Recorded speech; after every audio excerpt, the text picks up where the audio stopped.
Styrkur kærleikans. Það mikill styrkur í honum. Elska og kærleiku, við vorum að tala síðasta þætti kærleikan, elskuna og ekki.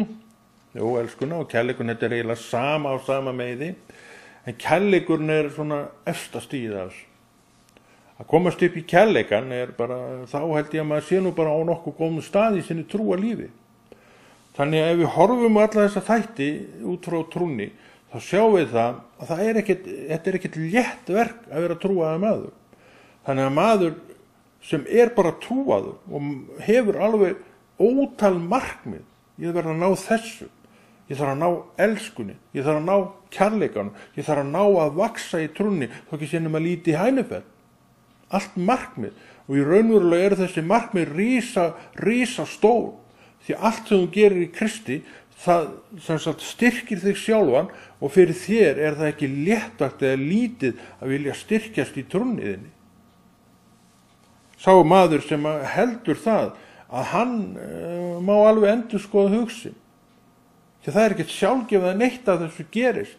En það getur gerst í Kristi, vegna þess að Kristur bara innan þig í dag, hann að hlusta á þig og hann að hlusta á þig, hlusta á hann, og þannig að því hann vil sjá þig vaksa, hann vil sjá þig gera betur, gera verkið þín betur, vera betri og meiri og oftar góðilmun fyrir hann, sjálfan þig og þá sem í kringum þig. Og þannig kemur þið inn í svefniðin og hann sprettur af og verður svona sterkari af vegna þess að þín nærvera svo mikilvæg. Þannig ég að hugsa, mín nærvera svo mikilvæg fyrir svefniðin. Þegar svefniðurinn eitthvað sem að Kristus setti mig inn í. Hann setti mig í þennan svefnu, hefði getað sett mig inn í einhvern annan svefnu, en hann setti mig inn í akkurat þennan svefnu af ástæðu. Svona bara vinnur Kristur. Þessna þurfum við að vera með kærleikan eftir á vopni á hverjum tíma og hrópa eftir honum og læra hann og læra mikið hann og vera öflugir guðsmenn í kærleika. Það það sem Kristur vill. Það þetta sem hann alltaf að brýna okkur, endalausir brýningu að gera. Besti ræðumaðurinn í heimi ekkert endilega það sem Kristur horfir til.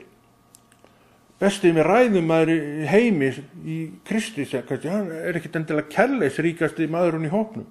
En hann getur auðvitað alveg verið það, bara alveg svo ég get alveg verið kærleiksríkasti maðurinn í hópnum. En ég þarf þó að hafa fyrir því. Ég þarf þá að vera tilbúin til þess að vinna þá vinnu sem það til þess að svo megi verða. Geri ég það? Ábyggilega það ekkert alltaf sem ég geri það, frekar en aðrir menn. Þannig við sjáum það að við þurfum alltaf að vera að standa á fætur og hrista af okkur slen sem alltaf kemur yfir okkur. Vegna þess að við erum bara manneskjur og við erum í heimi sem hryssingslegur og afskaplega leiðinlegur og við bara stundum mötust við af þessum leiðindum og verðum kannski leiðinleg sjálf fyrir vikið. En það þarf aldrei að gerast. Vegna þess að Kristur gefur okkur það að vera skemmtilegt fólk. Hann gefur okkur það að vera glaðsinna fólk og þegar við erum glaðsinna menn og konur þá erum við leið líka skemmtilegt fólk. Fulla kærleikum, fulla hjálpsemi, fulla af elsku og fúsleika til þess að gera það sem Krist, ekki endilega hvað sem en það sem Krist verður fús til að gera. Og það svo merkilegt, það svo magnað að vera einmitt á þessum stað, þar sem að þetta allt saman framborið. Þó það gerum við réttast og best að kærleikur knýr okkur áfram. Hvað það annað en kærleikur sem knýr okkur raunverulega til þess að biðja fyrir mannesku? Jafnvel, svo kölluðum óvinni okkar. Hvað það annað en kærleikur Krist sem knýr okkur til þess að þessi bæn sé framborin til þess að eitthvað breytist hjá viðkomandi þannig að hún hætti að kannski tala ekki vel okkur. Ef einhver að gera það getur alltaf gerst. En þetta eitt af því sem þýðir ekki til okkur að vera neitt að velta okkur svo mikið upp úr. En við gerum það vegna þess að við erum tilfinningaverur. Og þegar tilfinningarnar róta svo upp í okkur, þá hættir fyrir kærleikana, hann komist ekki að. En þessu viljum við breyta og ætlum að breyta og frá og með þessum töluðum orðum. Og við getum það vel því að við erum vitiborna manneskjur og að Guði fæddar og freddar en meira næst. Þið sjáu káetuna hérna fyrir aftan mig. Og þetta káeta eins og var algeng borð í togurum, svona fyrstu síðutóguruna sem við vorum að eignast. Við munum eftir Jóni Forseta og þessum togurum og svona var þessi aðbúnaður nú handa kallakareigunum og hann var bara svona. En þetta þótti til mikilla fyrirmyndar vegna þess að þetta var náttúrulega gríðarleg bylting frá því sem var og þetta þóttu mikil skip og þó við í dag finnist nú ekki mikið til þess koma. Þetta voru skip svona 250 tonn kannski yfir og þetta var svo mögulega sá veruleiki sem að þessir ágætu menn bjuggu við og störfuðu við og gerðu sér að góðu. Við sjáum að margt hefur nú breytt frá þessu. Kom ekki Jón Forseti til landsins 1907 eitthvað svoleiðis, ég held það. Og þetta mikla skip, það fórst við Stafnes eitthvað 20 árum síðar og var mikill mannskaði þar. Ef þið skoðum myndina þá sjáum við það að kojurnar eru á 3 hæðum og allur mannskapurinn sem bjó frammi, hann var á sama stað í einu rými og ég rekna með því að hásetarnir hafi allir búið þarna í þessum sal sem að þið horfið á fyrir aftan mig. Hvernig vistin var þarna borð, ég held að hún hafi nú bara verið eins góð eins og mennirnir gerðu annars sjálfur. Aðbúnaður sem slíkur, hann bara eins og tíðarandinn hverju sinni. Okkur finnst þetta nú þröngur kostur í dag, en þessi menn voru ekki sammála því vegna þess að þetta var bara það besta sem var í boði þá. Íslendingar hafa alltaf verið framarlega þegar kemur að því að vera með svona aðbúnað til að mynda borð í skipum góðan fyrir mannskapinn og þeir hafa alveg fyllt og kannski verið svona framarlega í flokki hvað það áhrærir. Ekki þekki ég mennina sem að gistu í þessum lúkar, en ég nokkuð viss það að einhver tíman og einhverjum stað hefur þetta verið fyrir einhvern staðurinn sem að bað bænirna sínar í og það einmitt það sem við þurfum að gera. Við þurfum að draga upp hina sönnu mynd fyrir okkur, hverjar sem aðstæður og kringumstæður eru. Og þá erum við í mjög góðum málum því að Drottinn sami, hann var líka borðið þessum lúkar sem þú ert að horfa á, alveg eins og hann vill vera borðið í lúkar í dag, þá var hann líka með þessu blessaða fólki sem að vildi bara opna á hann. Hann vildi vera hinn sanna mynd fyrir togaramannin árið 1910, segjum það. Alveg svo vill vera það í dag. Hann vill að manneskjan sé með þessa fyrirmynd sem hans sjálfur í sínu hjarta til að hann geti bæði leiðbeint, til að hann geti huggað og varðveitt og til að hann sé það sem að hann á að vera hjá manni. Og hann gefur okkur styrkin, hann gaf þessum mönnum styrk ef þeir báðan það. Og hann gefur nútíma sjómanninum sama styrk vegna þess að Jesú hefur ekkert breytt sér. Jesú sem fór á krossinn fyrir 2000 árum lifir í dag og það sem hann gerði fyrir þá lærisveinana, hann líka að gera það fyrir mig og líka fyrir Lúkars menn, þessa ágæta Lúkas.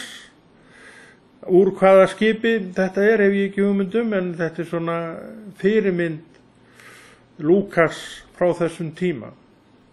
Og þessi Lúkas sem við erum að horfa á, hann geymdur og varðveittur í sjómannasafninu Víkinni í Reykjavík, hægt að skoða þar. Og þetta sem sagt var bara byggt persónulega fyrir þá, samkvæmt mynd sem þeir voru með af einhverju svona Lúkar. Þannig þetta mjög góð heimild einmitt það. En við látum þessu lokið og höldum áfram í Jesú nafni. Og þetta kristilegt efni sem við brýnum fólk til þess að vera með Jesú. hvort sem á sjó eða í landi eða í bílnum eða í íbúðinni eða hvar sem að vera með Jesú með. Hann vegferð til góðs. Hann vegurinn sem hefur verið lagður til góðs og hann líka vegurinn sem hann býður mér og þér að fara. Hann fer ekki manngreinarálit, hann horfir ekki í það hver þú ert, hvað þú hefur gert. Nei, hann segir bara við þig, komdu og við skulum ganga þennan veg saman. Við skulum vera það á þessari ferð saman og þetta það sem hann vill og þetta það sem hann hefur alla burði til að vera og gera. En ég tilbúin í þessa vegferð með honum? Ég svara því sjálfur, enginn getur svarað því betur heldur en ég sjálfur, sama gildir með þig. Það sem ég get gert fyrir þig og þú getur gert fyrir mig að hvetja mig áfram á þessum vegi, sýnt mér leiðina í gegnum Biblíuna og eigin lífsmáta og reynt að búa þetta þannig fyrir mig og ég fyrir þig að þessi vegur sé áhugaverður. Og vegferðin, hún svíkur engan, hún öllum til góð sem að viðtaka og fara eftir. Það sem ég vil ekki gera, það gerist heldur ekki. Stundum vil ég ekki gera það sem gott. Stundum vil ég ekki fara inn á veg sem réttur. Stundum vil ég vera í þvergirðingnum mínum og gera allt öfugt við það sem rétt og satt. Stundum erum við á þessum stað í lífinu. En Drottinn á við það fólk, hann á við það í mér þegar ég á þessum stað og hann vil líka eiga við það í þér þegar þú ert á þessum stað. Þannig að við þurfum ekkert að óttast, við höldum bara áfram í Jesú nafni, sama hvernig ástandið á okkur þá og þá. Því ástandið mitt bara eins og það er. Það svona í dag, svo allt öðruvís á morgun. Í dag ég upplaður til að vera með Guði. Morgun verð ég kannski ekki alveg eins upplaður, en þá toga ég upp trúna og með trúnni þá verð ég aftur upplaður. Það svo margt vinir sem að trúin gerur okkur. Og þessi góða vegferð, hún heldur áfram. Hún heldur bara áfram frá degi til dags þegar ég og þú eflaust líka hefur lært það að ástandið mitt og þitt skiptir engu máli þannig séð. Aðalatriðið að við séum bara með trúna okkar á hreinu, séum vel að okkur í Biblíunni og umfram allt að við vitum það að Jesús góði kosturinn. Hann vegvísirinn góði, því hann leiðir okkur alltaf til rétt staðar þar sem blessunin og yfirflæði af góðu. Þetta manninum ætlað að vera á þessum stað og þetta getur hann líka gert vegna þess að Kristur einmitt dó til að færa honum þessa vegferð. Leiðin opnaðist með endurfæðingunni, mjóa hliðið sást og þú gast þrengtir í gegnum það. Það var kannski erfitt að koma sér í gegn, en þú komst í gegn og þar blasir við örmjór vegur og hann bara einn. Við verðum að gjöra svo vel að fara, en sá vegur vegferð til góðs. Sá vegur vegferð til góðs og heilla og það hægt að hvetja menn til þess að fara þessa slóð. Hann vel varðaður og á honum blessanir þær sem ég og þú þurfum á að halda í deginum. Því að Drottinn hugsar mína velferð í deginum. Áætlunin hans, hún miðar að því að ég sé á þessari leið hér og nú. Ég fór þannig veg í gær, en nú kominn nýr dagur og ég ætla að halda áfram á þessum degi, á þessari vegferð, á þessum mjóa vegi og tína upp þær blessanir sem að þar fyrir mig í dag. Og hver blessunin í dag? Hún getur alveg verið svo að búa til þetta efni sem að þú ætlar að blessast af. Það getur verið blessunin fyrir mig og það auðvitað. En Jesú sér allt í Jesú nafni. 10 mínútur. Það kristilegt efni sem að ætlar að hvetja þig og brýna þig til þess að vera áfram með Jesú. Því að ýmislegt mætir þér í dag Það gerðist margt í gær en það að baki. Í dag mætið er margt líka og sumt sem þú mætir þér kannski mjög erfitt fyrir þig. Hvaða andlit og hvaða rödd og hvaða takta ætlar að nota í þeim aðstæðum. Ætlar að nota orðin til þess að kasta og hreita með eða ætlar að sitja á þessu öllu og hrópa til drottins í þessum kringumstæðum. Þú hefur val og þú getur gert hvoru tveggju. Þú hefur trúna, ég að tala til kristinna manna, og þú hefur oft brugðist rétt við, en hvernig bregstu við núna? Kannski þetta það þyngst og erfiðasta sem þú hingað til lendi í. Hvað ætlar að gera? Þá vil ég benda þér á það að Kristur er hinn sami og hann segir við mig að við skulum elska óvin okkar og hann segir meira, hann segir að við skulum biðja fyrir óvinum okkar og hann segir það, ef óvin þinn hungra þá skaltu gefa honum að eta, ef óvin þinn þyrstir þá skaltu gefa honum að drekka. Þetta segir mér það er að gæta orða minna, ég ætla ekki að taka þau og kasta þau á mann í ilskum. Nei, ég ætla að gæta þess það sem berst út einmitt á þessum erfiða staðum mínum sé til sóma, því að ég vil ekki horfa af Kristi. Ég vil ekki að hann verði fyrir, nafn hans verði fyrir tjóni vegna þess sem ég gerði. Það getur hæglega gert það. Það hefur oft sinnis gert það. En við ætlum ekki að skipa okkur í þann flokk manna og kvenna sem að þannig breyta. Þess vegna ætlum við að mæta þessu öllu saman rétt. Og til þess einmitt erum við að nota og læra úr Biblíunni, fá alla þessar predikanir og kennslu til okkar einmitt til þess að mæta þessu sem er erfitt. Það er þá nefnilega vinir sem að reynir svo rosalega mikið á trúna. Gerum okkur grein fyrir því. Það er ekkert mál að vera út úr trúaður þegar allt leikur í lindi. Þegar allir elska alla og allir eru góðu við alla og bara tóm hamingju og sæla.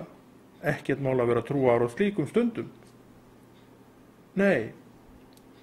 Heldur þegar það á reynir, þegar á móti blæs, þegar menn eru ósangjarnir við okkur og jafnir leiðinlegir við okkur. Þá reynir á mig og mína trú sem aldrei fyrr. Hvað geri ég þá? Ég hrópa eftir drottni. Þegar ég á þessum stað vill vera honum til þægilegs ilms, get ég það? Svo sannarlega. Þetta bara fer eftir því hvernig ég tek á málunum þá og þá. En Kristur hefur talað. Ef óvin þinn hungrar, þá gefa hann að meta. Ef óvin þinn þyrstir, þá gefa hann að drekka. Og hvað sagði hann ekki við Pétur? Ekki segi 7 sinnum Pétur. Nei, heldur 70 sinnum 7. Þegar hann spurða Kristur hve ofta á ég að fyrirgefa þeim sem að misgjöru við mig. Alltaf 7 sinnum. Út í það óendanlega vinir. Þetta er vilji Krist. Þess vegna ætlum við að gæta okkur alveg sérstaklega ef að þessi dagur er þannig, við erum út úr pirruð, finnst allt vera ómögulegt, þá þurfum við að gæta okkur alveg mjög vel því að Kristur segir við þig og mig, vertu góður. Hann setur okkur inn í alls konar kringumstæður til að reyna okkur. Hann vil sjá hvar við brestum. Og hann verður mjög glaður þegar þú brestur ekki. Því þá sér hann að það sem hann hefur verið að setja í hjartaðið, þú hefur verið að taka við, það er að virka. Það er vinningur af því vinir að þjóna Guði. Vera í þessu sem við erum að gera. Trúið manneskja. Það er vinningur. Það er ávinningur. Það er gott.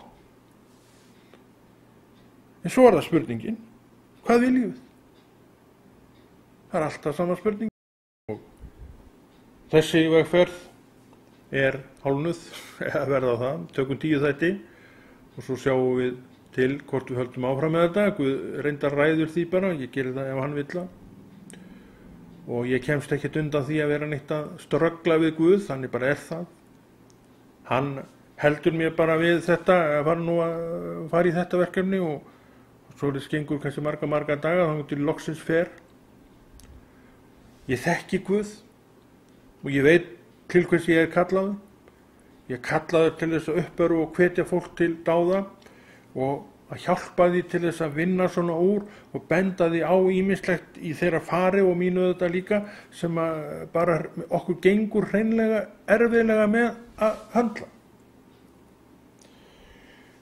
Og þessi vegferð okkar, 5 mínútna vegferð, hún ætlar að fjalla svolítið að vinna úr söknuðinum og það er mjög erfitt fyrir suma að vinna úr þessum söknuði því hann er auðvitað svo margbreytilegu söknuð, hann er ekki bara eitthvað eitt, hann er svo margt. Þú saknar þess að vera ekki lengur það sem þú varst. Þú saknar þess svo að tárin renna jafnvel okkur einasta degi. Þú veist þú á stóran þátt í því sem þarna hefur gerst, en nú ertu ekki lengur með. Hvað ætlar að gera? Fá þetta aftur, jafnvel þó að Guð sé að segja þetta, að sleppa því. Og hvað heldur að gerist ef þú færið þetta aftur? Ef Guð er ekki lengur með þér í þessu starfi? Rétta hugsunin þarna er, ok, þetta fór svona, ég ætla að blessa þetta áfram og ég veit að bíður mín eitthvað betra og meira. Því að Guð, hann kastar engu frá sér. Hún vantar verkamenn. Hún vantar þig. Og hann hefur leið. Hann sér staðinn sem hann hefur búið fyrir þig, sérstaklega já. Hann segir bara, ef við ekki að fara að kíkja á þennan nýja stað sem að ég er með handaði. Er ekki komið tími til bara að segja blessa þetta bara og fara svo að skoða það sem er framundan. Hvað er það? Segir þú. Hann segir blessun. Hærri staður, meiri verkefni, meiri blessun. Ertu til í þetta? En til þess að þetta geti orðið að veruleika, þá ætla að sleppa. Þú ætla að sleppa tökunum á því sem þú gerðir fyrir, svo lengur síðan. Ertu bara sáttur og sæll með það sem þú skilur eftir þar og leyfðu þeim sem að taka við með fullri reisn og farðu sjálfur með fullri reisn í það sem Guð er með handaði. Það mun allt saman blessast og fara farsælega. Unnið úr söknuði. Við þurfum að vinna rétt úr söknuðinum okkar. Við söknum manneskju. Suma er útilokað að vinna tilbaka því að þær eru horfnar yfir móðuna miklu. Í þeim tilvikum er til staða og kannski allt of algeng að menn sakna bara og syrgja út í 1 árum saman. Finnst okkur það vera rétt? Ég held að allir séu sammála það er mjög svo rangt og tæri manninn upp. Söknuðurinn er eðlilegur. Þegar við erum bara manneskjur og við erum búin að lifa lengi saman með þessum og hinnum og allt í einu er hann ekki þarna og við söknum. Söknuðurinn þarf að fá sinn tíma því að lífið heldur áfram. Og Guð segir við þig, hefur oft sagt það við mig, að bíðin betra. Þetta var frábært, en nú ætla ég að setja þig við meira og ennþá betra, sem á ennþá betur við þig. Taktu bara áskoruninni, slepptu. Það verður þér farsaleið, það hefur verið mér farsaleið og það hefur verið öllum farsaleið sem hana hafa farið. En meira seinna.